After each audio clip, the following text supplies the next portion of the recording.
I'm broke the boss, I flipped the script. Super Trucker Podcast got me fully equipped. Left the noise behind, now I'm stacking green.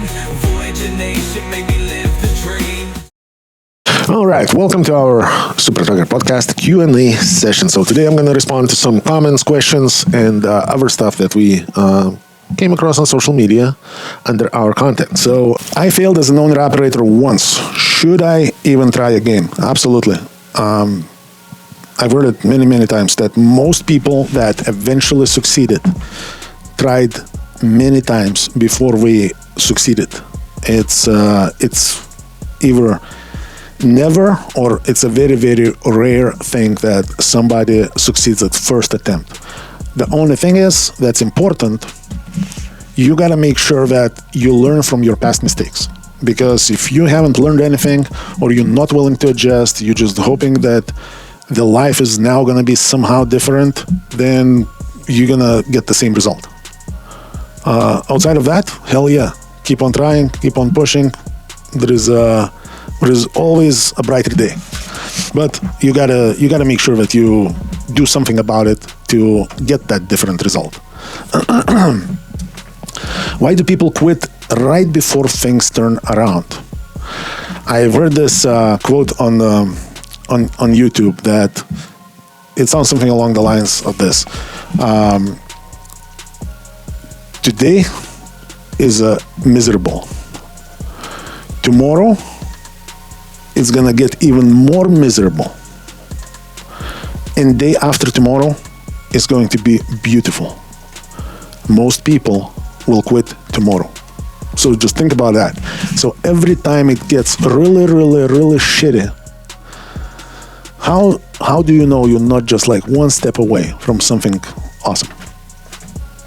And just keep running. Don't quit. Simple as that. My buddy says leasing onto a carrier is for suckers. No, you know what I think is for suckers is overestimating your own abilities. That's for suckers. I think if I did this from the scratch again right now, if my goal was to be an owner-operator with only one truck,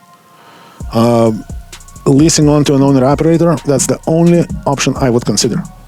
I would not consider, even though I have all the experience necessary to run my own things, I would not consider to do my own authority because it's just not worth it.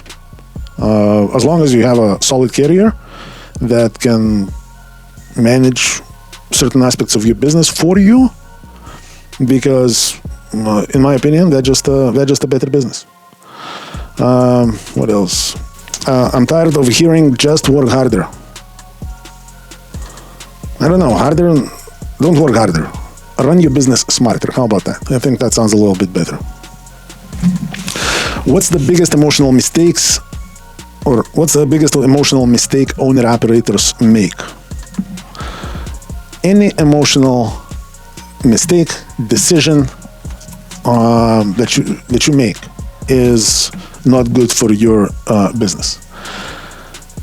It's a numbers game. It's not emotional game. So when you talking business, talk numbers. Don't talk emotions. And you're going to be in a much, much better place. Let me just give you one quick example. For example, if you, let's say, if you're running from Charlotte to Memphis and Memphis to Charlotte for $2 a mile, it sounds okay, right? It could be more, but let's say it sounds okay. Now let's take the same example, Charlotte to Memphis for $3 a mile, Memphis to Charlotte for $1 a mile. Charlotte to Memphis sounds good, very good, like $3 a mile. Memphis to Charlotte sounds $1 a mile, very, very horrible. At the end of the day, that's still $2 a mile back and forth, just like the first example. But now, if you take this emotional approach, all of a sudden, everything changes. Something that was just presented slightly different became very, very shitty. So don't make emotional mistakes. Make numbers count and build your business around numbers, not around emotions. And you're going to be in a much better place. All right. I feel like always catching up. I've been there too. Not a very good feeling. So at some point, you just got to learn to catch up and never lose the ground again. If you always play reactionary, you're always going to be behind. It's always going to feel that way, and it's not a fun way to feel in business. At some point, you're just going to have to outrun whatever you're running against, even if that's just, how you feel, and never lose that place. Just keep running hard enough so it never catches up to you. How do you know when to push through versus quit? I don't know. I think if you're still around, if you're still kicking, keep on pushing. Because remember, today is miserable. Tomorrow is even more miserable. But day after tomorrow is beautiful. Most people will quit tomorrow. Operators looking for the best business owner opportunity, look no further. I got all the programs that are going to make you successful. Everything to operating from 2 different fuel cards, top of the line trailers with a maintenance program that is unbeatable, to plates, insurance, you name it, we got it. All you got to do is give us a call, 863-342-5171. Learn more and get started.